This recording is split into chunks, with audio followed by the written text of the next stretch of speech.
Academy. And today, Meryl, who has some wonderful presentations on this Congenital Heart Academy website, is going to talk to us about the fate of the Neoaortic valve. Over to you, Meryl. By the way, all of these sessions are available at the Congenital Heart Academy. Norman, can you see my slides? Beautiful. Thank you. Thanks for the introduction, Norman, and good day and good evening, everyone, and thank you for attending. I haven't been with you for a while, so it's nice to be back. And so I'm going to talk to you today about the fate of the Neoaorta in congenital heart disease. And I have no conflicts or disclosures, but I did want to acknowledge that we are in a very difficult time in the world with what's happening in Ukraine. And I just wanted to recognize the bravery of the people of that country. Here, and we really all support them. Absolutely. So the neoaortic valve, the definition is that the pulmonary valve is functioning in the systemic semilunar valve position. And uniquely, the aortic and pulmonary valves are somewhat indistinguishable at birth, but by adulthood, the aortic valve develops more collagen and elastin fibers, not surprisingly, because it is working at a higher pressure and resistance. The supportive structures are also different in that the pulmonary valve has a subarterial conus, and the aortic valve is in fibrous continuity with the mitral valve. And all of this affects the function of both of these valves. With regard to the pulmonary valve functioning at systemic pressure, there is some conflicting data. The aortic configuration of the medial elastic tissue may be preserved early in life, and there are some very early studies using the models of pulmonary hypertension and pulmonary artery banding, which suggest that this configuration remains. But we know that the pulmonary autograft in the Ross procedure, for example, in the aortic position may maintain some typical pulmonary morphology. And you can see here's a pulmonary autograft from a Ross compared to a normal aorta. In addition to the dilation, you can see that it's also thinner. So there is a common theme to the surgical strategies for the neoaortic valve, which include that in all cases, they have transection of the main pulmonary artery. And so the three operations that I am going to focus my attentions on today are the Ross procedure, the arterial switch operation, and the Norwood procedure.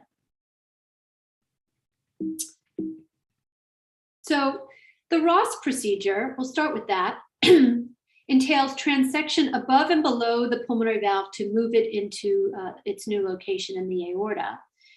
Somewhat uniquely compared to the arterial switch and the Norwood, there is a very acute change from low to high vascular resistance and from low to high pressure for that valve. Also somewhat uniquely, many patients who undergo the Ross procedure have a bicuspid aortic valve with the known aortopathy that comes with that. We know those patients have cystic medial necrosis and other abnormalities of both the aortic root and the ascending aortic walls. And they also undergo coronary reimplantation, which is similar to what we see in the patients who have the arterial switch. And when you look at the autograft of the pulmonary valve in comparison to a native pulmonary valve, as well as a native aorta, when you look at those roots, you can see that the autograft, which is shown here in black, is stiffer than the normal pulmonary or normal aortic valves. And that is particularly true as the pressure gets higher. So at a higher pressure of the pulmonary, you can see that there's substantial differences in the stiffness, and that holds true. You can see that at higher pressures, the normal aorta is much more distendable than the root. We also have very recent data published last year showing that when you look at the dilated pulmonary autografts after the Ross procedure, There is upregulation of a variety of proteins, including those related to focal adhesions, cytoskeleton, and metalloprotease regulating proteoglycans. And this includes vimentin and paxillin, which are shown here. So this is the autograft showing the upregulation compared to normal aortas. And so there are things that are happening at the molecular level. And then if you look at the histologic features of the ascending aorta in patients who have the Ross procedure, you can see that there are significant abnormalities within the wall, not terribly surprising, much more frequently occurring in the patients who have a bicuspid aortic valve, including they're more likely to have cystic medial necrosis, cell orientation abnormalities, as well as elastic fragmentation abnormalities. Sarah Pasquale, when she was a fellow with us at CHOP, did an extensive evaluation of our Ross cohort, which resulted in multiple publications. And when she looked at root dilation and regurgitation over time for this population, she found that the root dilated out of proportion to normal over time. In fact, it grew by about 0.2 centimeters per year. And you can see this red line represents the z-score of 2. So this is the top of the normal range. So you can see that everything sort of grows out of proportion in the patients who have the Ross procedure. In addition, the freedom from root dilation is essentially nil. Basically, all the patients ultimately wind up with root dilation. And they also is not an insignificant number who wind up with clinically important neoaortic regurgitation and may require reintervention on the valve. And when she looked at the risk factors for these findings, ultimately it was found that just the longer term follow-up, having the Ross itself and having it for many years was risk for root dilation. If you had a prior aortic valve replacement, that was highly significantly associated with valve regurgitation. And reintervention was associated with a prior VSD repair. So when we think about the Ross and neoaortic root dilation, dilation turns out to be the rule. It's very common for these patients to have this. And there is certainly evidence to suggest that this may, in part at least, be related to root stiffness and upregulation of some proteins. Understanding the risk factors is somewhat complicated in this population, though, because there's tremendous surgical variability around the Ross. Some have complete root replacements, some have intra-aortic implants, some have a Cohen procedure to enlarge the left ventricular outflow tract in association with the Ross, and all of these can have an impact on these findings. In addition, the bicuspid aortic valve aortopathy that we see persists in this population in the ascending aorta and may make that particular cohort at higher risk for dissection. With regard to valve regurgitation in this population, mild neoaortic regurgitation is actually quite common, but risk factors for autograft failure, so that the valve fails and has to be replaced, or if you had an abnormal native pulmonary valve. So many surgeons have veered away from doing the Ross when the pulmonary valve is abnormal. If you had a subaortic VSD, which may make the underlying supporting structures less stable. And it's well known, I didn't have time to talk about it, but that if you had JRA or rheumatic fever, that the Ross valve may fail. So some have turned to something called the supported Ross, which is a Dacron graft, and the valve is placed within that Dacron tube to support the root.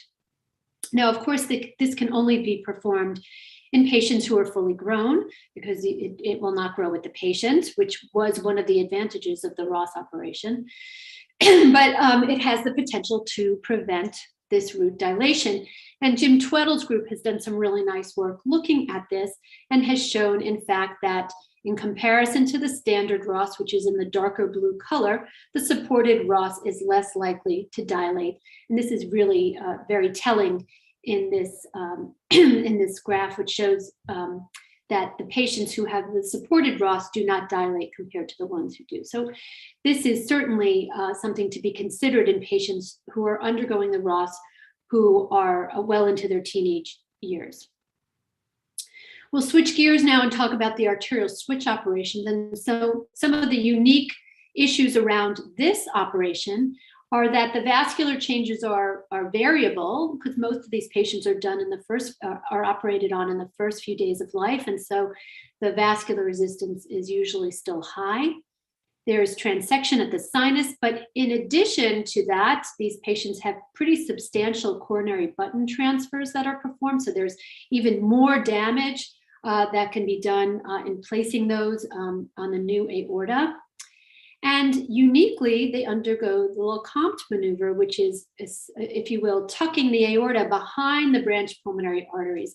And this forms a very abnormal relationship between the aorta and the pulmonary artery. And then most recently, there's some data to suggest that the actual curve of the aorta may impact wall stress and may be involved in root dilation in this population. So we know that the neoaortic root dilates in this population, and in fact, it dilates out of proportion to normal in the majority of patients, as you can see here, tracking them over many, many years from a paper we did very early on. And when you look at another cohort out of Boston Children's Hospital, you can see that neoaortic root dilation is extremely common. It tended to happen faster in the later era of surgery, so it may have been related to surgical technique. And another risk factor that was found in this paper was a previous pulmonary artery band. But what I would say is this graph shows you that neoaortic root dilation after arterial switch is essentially inevitable. And so the risk factor is essentially the operation itself. And so why does the root dilate in this population? Well, similar to what we saw for the Ross, this is a very elegant paper done 2 decades ago now, which shows that the root of the aorta is much less distensible after the arterial switch compared to normal. Here you can see the distensibility of the root of after the arterial switch in black compared to the empty boxes above. And you can see that that distinction does not occur in the ascending aorta, which is distal to where the suture line occurs. So root distensibility probably has a significant impact. And I have found this recent paper, amongst many others, very, very compelling. If you look at the aortic arch angle after the arterial switch, you can see that the angle is much more acute than in the normal aorta. So here on the left is the arterial switch patient, and here is a normal arch. So both of the Lecomte, which is sort of sitting anterior to the aorta, plus tucking the aorta behind the branch pulmonary arteries, results in this very acute angle. And if you look at 4D flow MRI, you'll see that there is increased wall shear stress in the ascending aorta at rest, but that is enhanced under dobutamine stress in the arterial switch population. So this root is under significant stress because of the suture line and this acute angle of the aorta in combination, which may be the cause of the root dilation. There are other potential concerns associated with root dilation in the arterial switch because of the relationship of the aorta and the pulmonary artery. This is a cardiac MRI which shows that the right pulmonary artery is essentially in a vise between the superior vena cava and the dilated aorta in a patient who's had the Lecomte maneuver, again, where the pulmonary arteries are draped anterior to the aorta. And you can see when the root gets really enlarged, it can compress the right ventricular outflow tract as well. And some case reports have come out in recent years showing aneurysmal dilatation of the neoaortic root. You can see this markedly enlarged root, and you can see its relationship to the Lecomte in this image on the left. With regard to neoaortic valve regurgitation, it's also common. You can see that in a number of papers that neoaortic regurgitation of a mild degree is quite common, but moderate to severe regurgitation is less common, fortunately. So it's also somewhat inevitable, but isn't as worrisome yet as the root dilation that we've seen. And this is some very recent data, which, depending on how you look at it, could be reassuring or not reassuring. And this group found that a very large cohort of almost 470 patients, more than moderate neoaortic regurgitation occurred in less than 10% of the patients, with a median follow-up of almost 2 decades. The risk factors that this paper found were more than mild pulmonary regurgitation, so regurgitation prior to the arterial switch. If the patient had relief of left ventricular outflow tract obstruction at the time of the arterial switch, and more than mild neoaortic regurgitation at the time of discharge. Now, there's nothing we could do about that, but that would suggest that the valve was distorted at the time of the arterial switch. Approximately 4% of patients went on to have neoaortic valve surgery. So these curves are, again, depending on how you look at it, reassuring or not reassuring. So in summary, with regard to the arterial switch and neoaortic root dilation, dilation is more prevalent with longer follow-up, and it is out of proportion to normal somatic growth, so it's somewhat inevitable. Potential etiologies are the abnormal distensibility, that the Lecomte itself may stress the root, the impact of the coronary reimplantation, and this new sort of novel finding of aortic arch angle. And clearly prior pulmonary artery band or VSD may be risk factors, again, because of what that does to the root early on. With regard to valve regurgitation, approximately 10% will have important neoaortic regurgitation over time. And this is the list of risk factors that have been associated with valve regurgitation. But fortunately, thus far, valve replacement remains relatively rare. And this, I think, is somewhat of a reassuring slide, which shows neoaortic reoperation 25 years out from the arterial switch. So only about 5% of patients ultimately will come to surgery. And that's pretty good considering how disruptive the surgery is. We'll switch to the Norwood procedure now. Again, transection of the main pulmonary artery is the theme. There's no change in vascular resistance or pressure in this population. There is an extensive anastomosis to the aorta and, of course, the large arch reconstruction. Their distal arch obstruction is common in this population, occurring in about 18 to 30%, depending on the paper that you read. But importantly, a significant portion of the ascending aorta, in contrast to the Ross and the arterial switch, is made up of pulmonary homograft. We did a paper now almost 2 decades ago looking at neoaortic root dilation in the population of patients who have had the Norwood procedure, and found that clearly the root dilates significantly out of proportion to normal, similar to what we see for the Ross and the arterial switch. And in fact, that dilation increases with each operation that occurs, such that by the time of most recent follow-up, the median Z-score of the neoaortic root is almost 5. When we looked for risk factors for root dilation, it was really just the larger root at the previous operation. Such things as anatomical variability, meaning whether the patient had aortic atresia or aortic stenosis, when their volume unloading surgery was, and if they had distal arch obstruction, and sometimes these were not significantly associated with root dilation. When we looked at neoaortic valve regurgitation, again, this looks very similar to what we saw for the arterial switch. As the patients progress through the stages, stage reconstruction for the Norwood procedure, you can see that neoaortic valve regurgitation becomes more common, such that it becomes the norm at the most recent follow-up. In our cohort, 42% progressed at least 1 grade of neoaortic regurgitation during the study period. And during this time, 1 patient had a neoaortic valve replacement after stage 2. We have subsequently had a number of other patients who have had to undergo a valve replacement. When we looked at risk factors for this, again, it was just the larger root. No other risk factors were found. Now, the aortic arch after the Norwood is also not a normal arch, as we all know. And so it also may be associated with reduced distensibility. And in this very interesting paper that came out a number of years ago, they found that root dilation was associated with this Gothic arch anatomy. And if you look at it, it looks fairly similar to what we see for the arterial switch patients with this very acute angle to the arch. They also found RV to PA conduit to be a risk factor for root dilation. And it was less likely in those with aortic atresia or recoarctation. Not really sure about why those risk factors, why it was less likely in those patients. So with regard to the Norwood procedure and the Neoaorta, it does dilate, the root dilates, and it is progressive over time.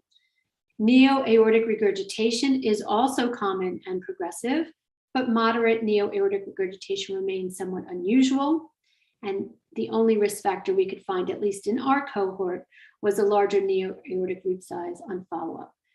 Now, there have not been a number of other papers looking at root dilation in this cohort of patients. We are in the process of looking at this data longer term, so that will be coming up in the next year or two. Reintervention is rare thus far in this population. However, you can find a number of case series which talk about neoaortic valve replacement or rupture dissection in this population. And here's just a really gigantic neoaortic root in a patient with hypoplastic left heart syndrome. And I just want to show you this because it recently came up in our own surgical conference. This is a patient who has a neoaorta. It is not HLHS, however, it is a patient with tricuspid atresia with transposition of the great arteries. Nonetheless, it's a neoaorta. You can see there is at least moderate neoaortic regurgitation here on the left in this patient, and a gigantic aneurysmal neoaorta, which you can see has other consequences in that the relationship of the neoaorta to the pulmonary artery can be quite negative, that it compresses the central and left pulmonary artery. And we've seen that in a number of patients. This particular patient ultimately had dissection. And what you're seeing here is the aortic arch. Look again how gigantic the ascending aorta is. And this little stream here that you're seeing going back and forth is the true lumen of the descending aorta. This entire area is a type B dissection.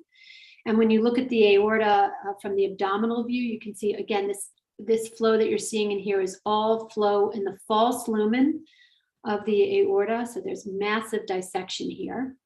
This was ultimately stented with good result. And now you can see the wide jet going because of the stenting. Ultimately, the neoaortic regurgitation became more significant.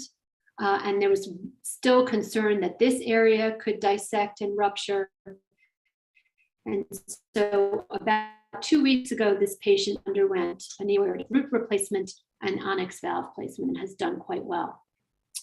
So when you look at neoaortic root dilation in the setting of congenital heart disease, when we're thinking about early dilation, this may be because the pulmonary artery is larger than the aorta initially at birth. So by definition, it will be larger right after you do the procedure. You may see some passive dilation in those who go from low to high pressure before surgery, like the patients who have the Ross procedure. And previous pulmonary artery banding and VSD may stress the neoaortic root to help augment root dilation in the early period. Late dilation is likely related to altered distensibility after the pulmonary artery transection and the concentric suture line, as well as the effects of arterial wall abnormalities, the upregulation of proteins, as well as the cystic medial necrosis that we see in association with bicuspid aortic valve. And interestingly, this abnormal aortic arch geometry may also have an impact. With regard to valve regurgitation, early failure is likely related to distortion of the valve during the surgery or prior pulmonary artery band. And then late failure, root dilation ultimately may lead to neoaortic regurgitation as the leaflets pull apart. The valve leaflets may be under undue stress because of decreased root distensibility. VSD may alter the integrity of the annulus. The abnormal arch geometry also may have an impact. And then in the very long term, as these patients begin to age and develop coronary artery disease and hypertension and diabetes, these impacts may be exacerbated. So the Ross, the arterial switch, and the Norwood procedure provide excellent surgical options for patients who have congenital heart disease. And really, the short and midterm results are really, really quite good. However, the roots are definitely dilating, the valves are leaking, and it remains to be seen in the long, long term whether these will be significant morbidities for our patients. And so, though we know these are happening, I think we need to turn away from what the risk factors are and try potentially to develop innovative surgical techniques that may help mitigate these complications. Thank you very much. Thank you very much, Meryl. As usual, a lot of points to discuss. So, Norman, what do you think?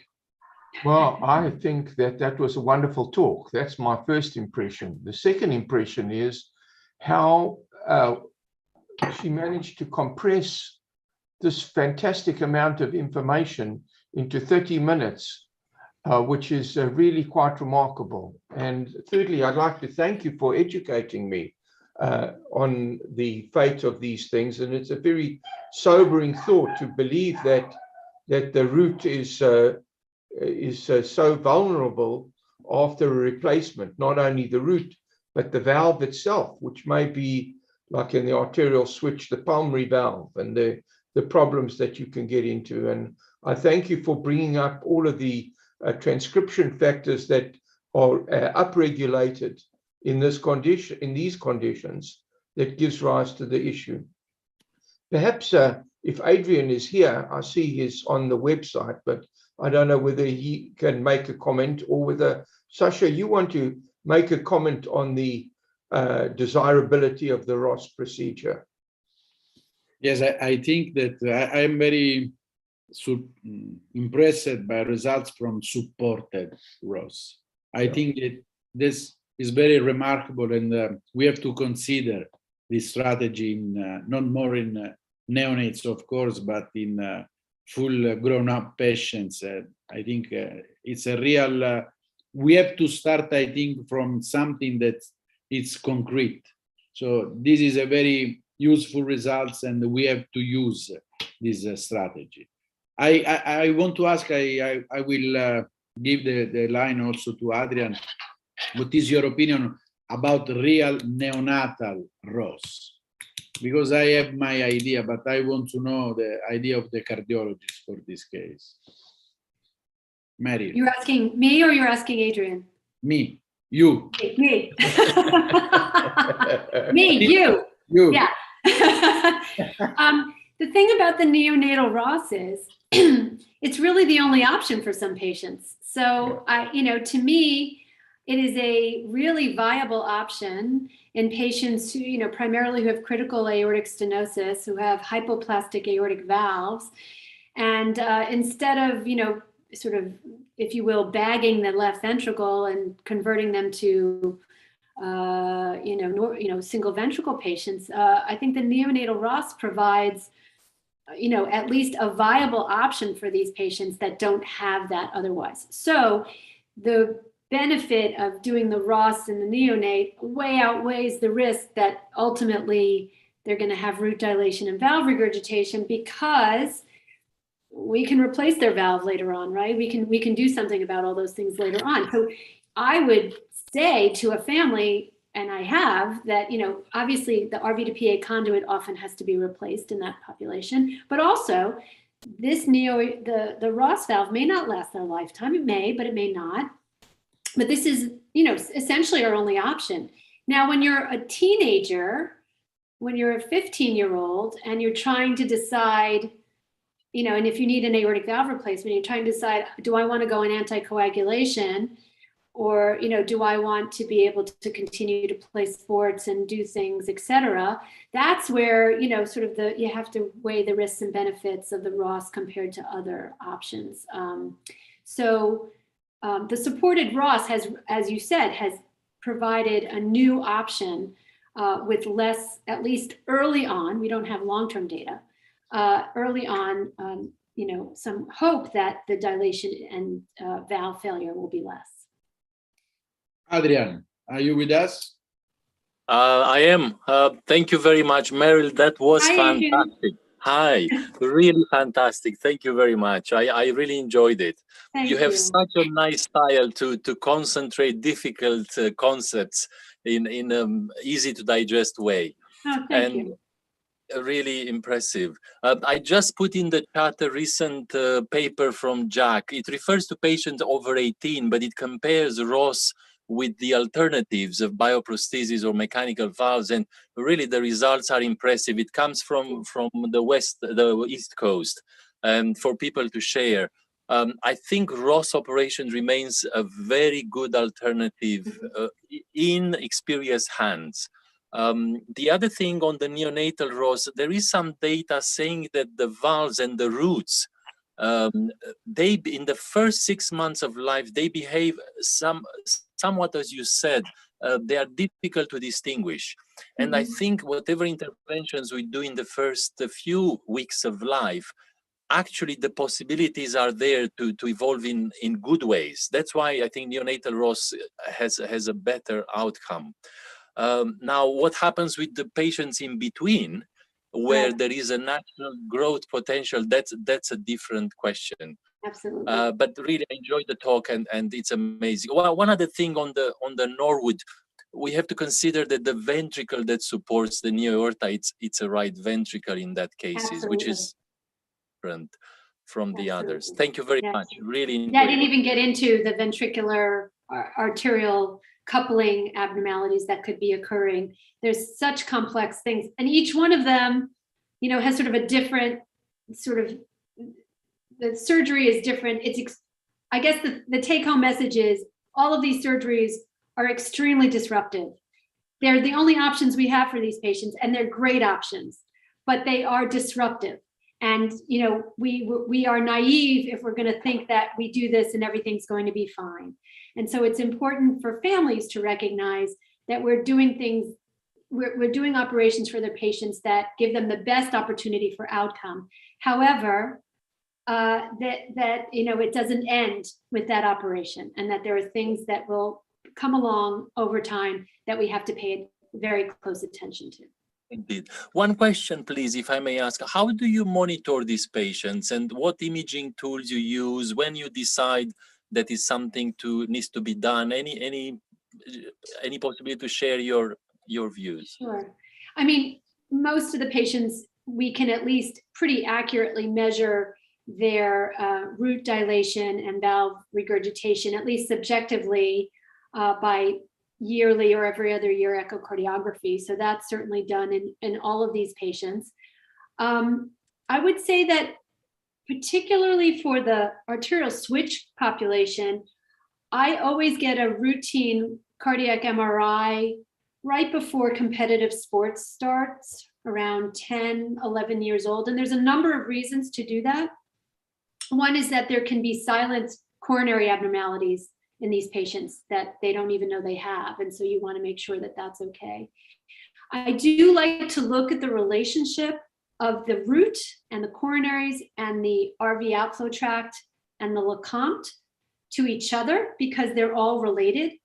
So there have been some really nice studies showing that the coronaries can be kinked by the neoaortic root dilating, and sort of the way the coronary lies becomes a problem because it's no longer coming out of the aorta like a normal coronary, but sort of almost like an anomalous aortic origin coronary.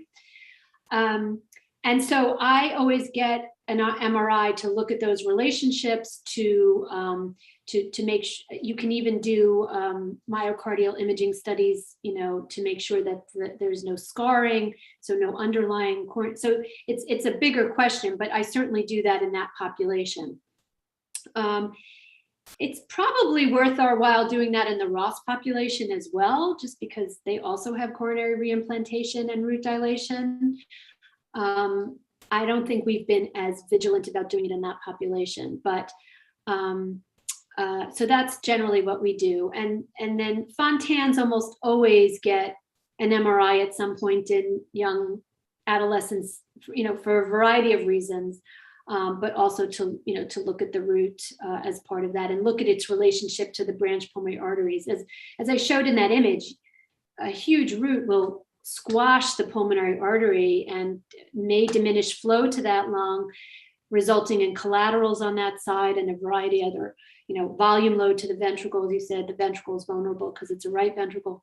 So, there's lots of reasons to get this additional type of imaging. We have not done that 4D MRI stuff to look at wall stress, but I think that's really fascinating stuff. Thank you very much. Excellent presentation. Thank you. Meryl, can I ask you a question? Yes. You mentioned that you do MRIs in your adolescent arterial switches. Why do you choose MRI over CT other than radiography, the X-ray? Because you can get a lot more information. So you can get with gadolinium, you can assess for scar. You can do flow splits.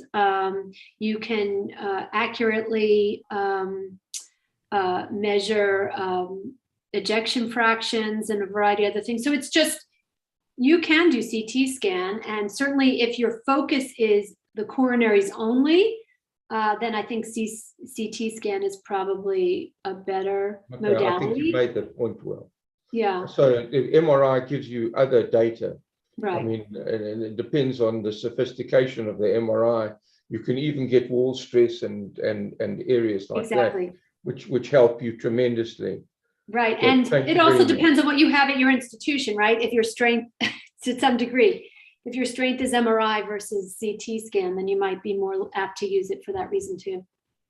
Sure. I don't have a QA on my screen. I only have a yes, there is a question. There it is. You see the question, Norma? Yes, I see them. Jason Tan is here. Has asked you. Oh, it says one question is, at what Z-score would you recommend aortic root intervention? And is angiotensin receptor blockers useful? Those are two really good questions. I don't think there is a number that people use to say that it's time to intervene.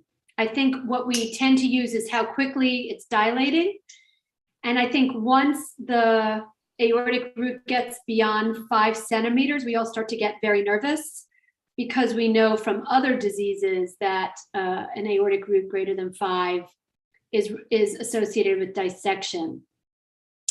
There's this theory that because there's a circular suture line, that you're not going to dissect in the same way when you have root dilation in these populations of patients compared to a patient with a normal aorta.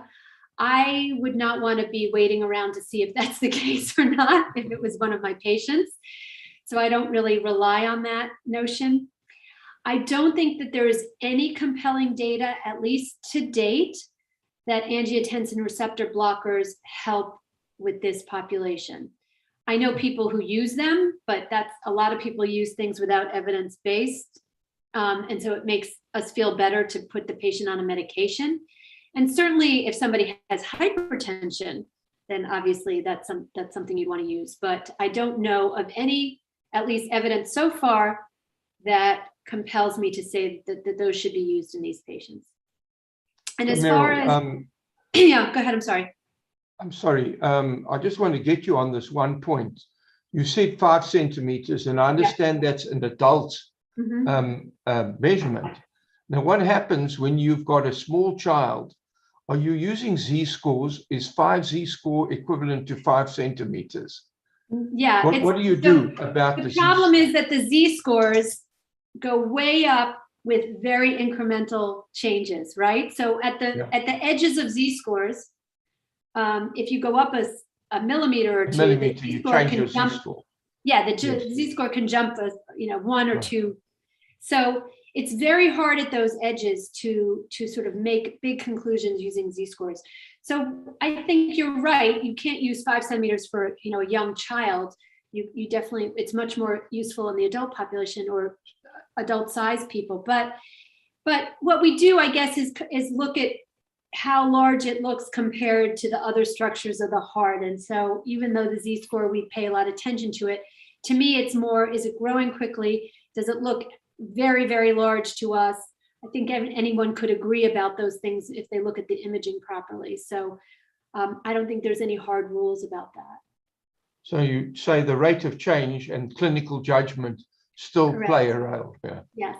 Okay, We've done a lot of connective tissue testing in these patients, which really hasn't shown us anything. Obviously, if you have we once had a patient with tetralogy who also happened to have type 4 Ehlers-Danlos, so that's like just a very weird scenario. Oh, we also had one patient who had huge root dilation who wound up having a pheochromocytoma, so had massive hypertension, which probably led to that. So sometimes you have to look for the very rare things, but it's mostly going to be inevitable because of the surgery that we've done. Are you finding aortic insufficiency is related to aortic root size? So in the HLHS population, we did find a relationship between those two things, but that does not hold true in the Ross and arterial switch populations, at least thus far. You can see some patients with profoundly abnormal roots, abnormally enlarged roots who don't have very much regurgitation, and vice versa. And that may be the integrity of the valve being different compared to I'm not exactly sure why they don't relate to each other all the time, but they don't seem to. Well, there's probably other factors related to how the aortic valve functions. So there are some questions here. Jason Tan has asked 3 questions. I think you've answered the one about the z-score. And is there a surgical modification that would mitigate the acute angle arch of the arterial switch?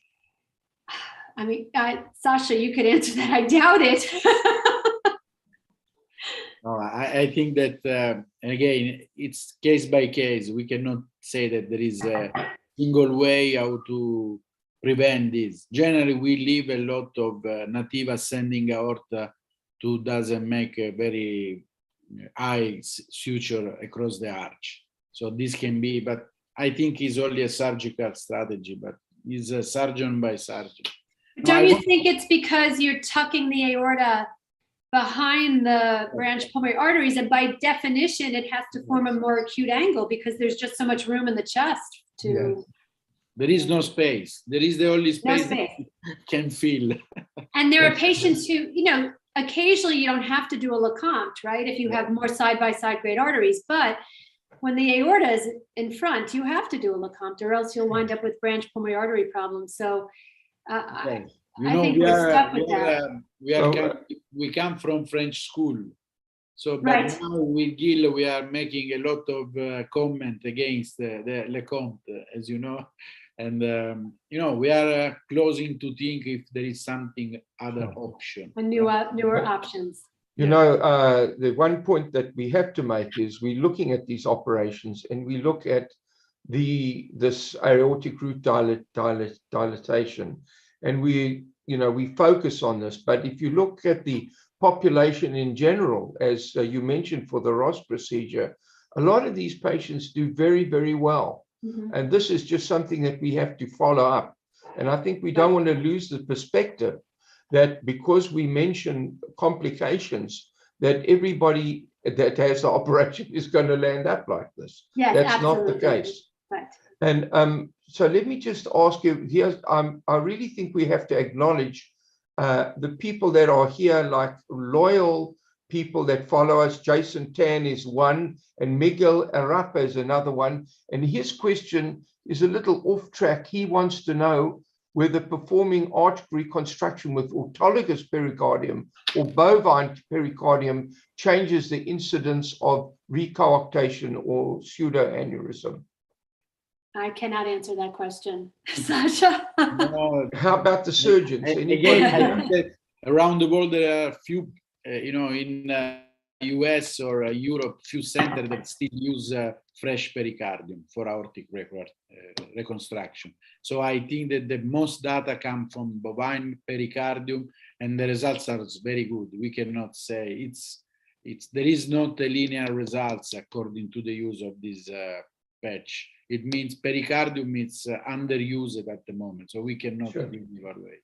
One of the things Miguel, that's kind of interesting, Norman, is that if you remember from the ARCH study I showed, they said recoarctation mitigated against root dilation. And that actually has been in the coarctation population. Patients who have coarctation with bicuspid aortic valve are less likely to have root dilation compared to isolated aortic bicuspid aortic valve. So, I mean, it's not to say that having coarctation is a good thing, but it's kind of interesting that those patients are less likely to develop root dilation. I don't know why, but it's kind of interesting. So I'm sorry I've got you here and I'm a little selfish about asking you questions, but I think something that may be useful, you mentioned that rheumatoid disease and rheumatic fever would be contraindications to a Ross procedure. Yeah. Dr. Hanley, with whom I worked at Stanford, has always said that if there's pulmonary insufficiency, he would not consider doing a Ross procedure. Right. Would you agree with that? Yes. As another indication. Yes. And then a last question that I see on the question and answer board is from Dune Kayamaf, who asked, is it mandatory to do an MRI before competitive sport in a Ross procedure? Well, mandatory is a strong word. Yes. I don't think anything's mandatory, but my practice is to do an MRI prior to in these patients prior to them participating in competitive sports because some of the things, particularly the coronary artery issues, can be quite silent in this population. So, sure. We may see that the root is already dilated on their echo, and there are people who get concerned that when the root's getting very big and they exercise, that's putting a lot of stress on the root and may put them at risk for dissection. There are some people who tell patients like this not to lift heavy weights because of the hypertension you get in your arms from weightlifting, potentially putting stress on your root and your valve. I am not aware of compelling evidence that says that those are related, but there may be something out there that I'm certainly not aware of. But I know that people are reluctant to let teenagers lift heavy weights when they've had these operations for these reasons. Well, just the thing about heavy weights is the competitive weightlifter, when they lift these phenomenal amounts, their systolic blood pressure can go up to 400 millimeters of mercury. I didn't know it could go that high. That's a very sobering thought in terms of doing this. Wow. But what about contact sports in all of these conditions? What's your thought on contact sports in aortic root dilatation? Yeah, it's a good question. I generally let patients participate in sports of any kind, pretty much, with almost any heart surgery. And I always think, you have to weigh the risks and benefits of everything. And the risk of obesity and sedentary lifestyle, and it's a whole other topic, but is exceedingly high in this population, just a population of patients who have congenital heart surgery. And so if there's anything that they do that brings them joy from participating in sports, then I really don't want to stop that. And I think the risk of something happening during sports is extremely low. So you're more likely to sort of injure yourself or get a concussion, which, is another reason you may not want to do those sports. But I think that the risk of something bad happening to a patient And it's sort of an informed decision between the family and the physician, or the primary care physician, or the care team, to say, okay, we know that there is slightly higher risk of unknown really in this population, but we're gonna, because the benefit of the sports is so much greater, we're gonna let them proceed. And that's generally the philosophy I've had. Yeah, well, one of the US competitors in the Winter Olympics was a patient that was operated here in California Yes, for tetralogy of Fallot, and he won a gold medal. he did. And so, we're very Multiple proud of times. it, but I think it does give you a testimonial that perhaps, if somebody's got the ability, it's worthwhile. Yeah. And of course, that's a sport that if you fall down, you can really hurt yourself. Yeah. So I think that that sort of substantiates your philosophy in this area. Look, I think that this has been an amazing session, and everything that Adrian said, I'd like to augment by an exponent. I think you did a great job, and I think that we're very lucky to have you, Meryl. You're really spectacular. Thank you. I And, think I have a couple more nice coming thing- up sometime in like April and May. So I'll see you guys again soon. Yeah, and let's just remember that all of this stuff will be on our website, so that you'll be able to listen to Meryl again and again, and And obtain the please wisdom. do. So I say goodbye and thank you very much. All right, thanks. Sasha. Bye, Sasha. Goodbye, Bye, Meryl. Norman. I will Thank see you. you on 22 of April again with Meryl Cohen, while on 5 April with Professor Silverman. Have a Sounds nice good. Okay, day. thank you very much. Bye. Bye, everyone. Bye-bye.